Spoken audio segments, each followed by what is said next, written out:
എന്തെല്ലാം സുഖം തന്നെയല്ലേ? അപ്പൊ ഇന്നൊരു ഔട്ടിങ്ങിന് പോവാണ്. അപ്പൊ നാട്ടുകാരൊക്കെ ഈ പെരുമയത്ത് പെണ്ണെന്താ പുറത്തിറങ്ങാറ്? എന്നെ പുറത്തിറങ്ങിയ ശീലമില്ല. അങ്ങനെ ബസ്സിൽ ഞാൻ ഇങ്ങനെ കേറിയ സമയത്ത് ആലോചിക്കുന്നു നിന്റെ മുടി എങ്ങനെ നനഞ്ഞു? കാരണം മഴ പെയ്തിട്ട് കുട ചൂടിയിട്ട് ഞാൻ എങ്ങനെ മുടി നനഞ്ഞെന്നാ ഞാൻ ആലോചിക്കുന്നത്. അങ്ങനെ ഫസ്റ്റ് ഞങ്ങളുടെ ഡ്യൂട്ടി എന്ന് പറഞ്ഞ എനർജറ്റിക് ആക്കി വെക്കണമല്ലോ. അപ്പൊ അതിന് വേണ്ടിയിട്ട് ഒന്ന് നല്ല അടിപൊളി മൊരിഞ്ഞ പബ്സ് ആയിട്ട് ഓർഡർ ചെയ്ത് നല്ല ടേസ്റ്റ് ഉണ്ടായിരുന്നു ഗൈസ്.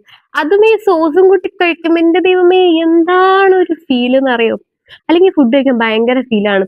ആ പപ്സ് എത്രത്തോളം മെല്ലെ കഴിക്കാം അത്രത്തോളം മെല്ലെ കഴിച്ചതാട്ടോ. പക്ഷെ എന്നാലും അത് തിന്ന് തീരുന്ന വരെ കോഫി എത്തിയില്ല. കോഫി തിന്ന് തീർന്നപ്പോഴാട്ടോ എത്തി. കോഫിയാണ് ഈ പേരും ചൂടും. അവസാനം അത് ആറ്റി ആറ്റി ഗ്ലാസ്സിൽ അങ്ങോട്ടായിട്ട് ഇങ്ങോട്ടായിട്ടിട്ടാട്ടോ കുടിച്ച് എന്റെ കൈയും എന്റെ വായും പൊള്ളിയിട്ടുണ്ട്. ഇനി ഊതി ഊതി അതെങ്ങനെയൊക്കെയോ ഞാൻ ഇറക്കി. കാരണം അത് ഇറക്കണല്ലോ, കാരണം പപ്സ് ഇറക്കണല്ലോ. ഇവര് തോന്നുന്നത് പാത്രത്തിൽ അങ്ങനെ കൊണ്ട് തന്നതാ തോന്നുന്നത്. അവസാനം അത് ഊതി ഊതി ഞാൻ അവളോട് സംസാരിച്ച് ഞങ്ങൾക്ക് കുറെ സംസാരിക്കാണ്ടാവും കേട്ടോ. സംസാരിച്ച് ഇരിക്കുന്ന ഇടയിൽ ഞാൻ ഇത് ചൂടുണ്ട് എന്ന് മറന്നുപോയി ഗൈസ്. അതുകൊണ്ട് അവസാനം അത് അണ്ണാക്കി പറഞ്ഞപ്പോൾ ഫുള്ള് പൊള്ളിപ്പോയി. അവസാനം എന്റെ ചുണ്ടും കൈയും അണ്ണാക്കൊക്കെ പൊള്ളിയിട്ടാട്ടോ ഞങ്ങൾ ഇനി ഞങ്ങളുടെ അടുത്ത ഡ്യൂട്ടിക്ക് പോകുന്നത്. ഞങ്ങൾക്ക് ഇറങ്ങിയതിന്റെ മെയിൻ ഡ്യൂട്ടി എന്ന് പറയാൻ ഞങ്ങൾക്ക് ഫ്രെയിമും ഡ്രസ്സൊക്കെ എടുക്കാൻ വേണ്ടിയിട്ട്. അപ്പൊ ഞങ്ങൾ ഫ്രെയിം എടുക്കാനാട്ടോ ആദ്യം പോകുന്നത്. അടിപൊളി വുഡിന്റെ ഫ്രെയിം ആയിട്ട് അത് 110 രൂപയുള്ളൂ. അപ്പൊ അവള് ഫ്രെയിം ചെയ്യിക്കുന്ന കണ്ടപ്പോ എനിക്കും ഫ്രെയിം ചെയ്യിക്കാൻ തോന്നി. അങ്ങനെ ഞാനും എന്നാ എനിക്കൊന്ന് ചെയ്യാന്ന് വിചാരിച്ച് ഞാനും ചെയ്ത്. എനിക്ക് ഫ്രെയിമിന്റെ ചെയ്യിക്കേണ്ട ഒരു ആവശ്യമൊന്നുമില്ല. അടുത്ത മാസം ഒരു ഫ്രെയിം കൊടുക്കാന്ന് വിചാരിച്ചിട്ട് ഇപ്പൊ തന്നെ ഫ്രെയിം ചെയ്ത് വെച്ച് ഞാൻ. സാരില്ല, പണി കഴിഞ്ഞല്ലോ. അങ്ങനെ ഞങ്ങൾ രാമനാട്ടേരി ഞങ്ങൾ എന്ത് ചെയ്ത് ബസ്സിൽ കോഴിക്കോട് പോയി. 1.5 മണിക്കൂർ എടുത്തിട്ടാണ് ഗൈസ് ഞങ്ങൾ കോഴിക്കോട് എത്തുന്നത്. 1.5 മണിക്കൂർ 2 മണിക്കൂർ ആയിക്കുന്നു എന്തായാലും.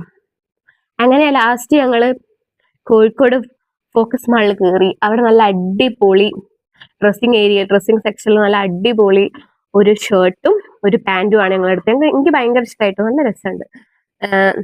പെട്ടെന്ന് തന്നെ ഞങ്ങൾ ചൂസ് ചെയ്തിട്ട്. അപ്പൊ അത് കണ്ടപ്പോ എനിക്കൊരു ഡ്രസ്സ് എടുക്കാൻ തോന്നി. ഞാനൊരു 2 ടീഷർട്ട് എടുത്ത് അതിനുശേഷം ഒരു സ്റ്റാൻഡും ലൈറ്റും അതും വാങ്ങി. പിന്നെ വിശക്കാൻ തുടങ്ങി ഗൈസ്. കാരണം ഫുഡ് കഴിച്ചില്ല.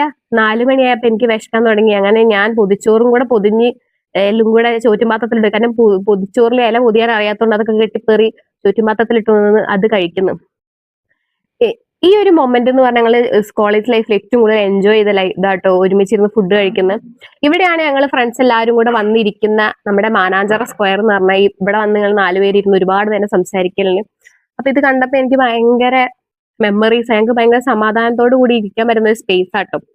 അങ്ങനെ ഞാൻ എന്റെ ലൈഫിൽ ഏറ്റവും കൂടുതൽ മിസ് ചെയ്യുന്ന ഒരു കാര്യം എന്താണെന്ന് വെച്ചാൽ അത് എന്റെ കോളേജ് ലൈഫും കോളേജ് ഫ്രണ്ട്സും ഒക്കെ.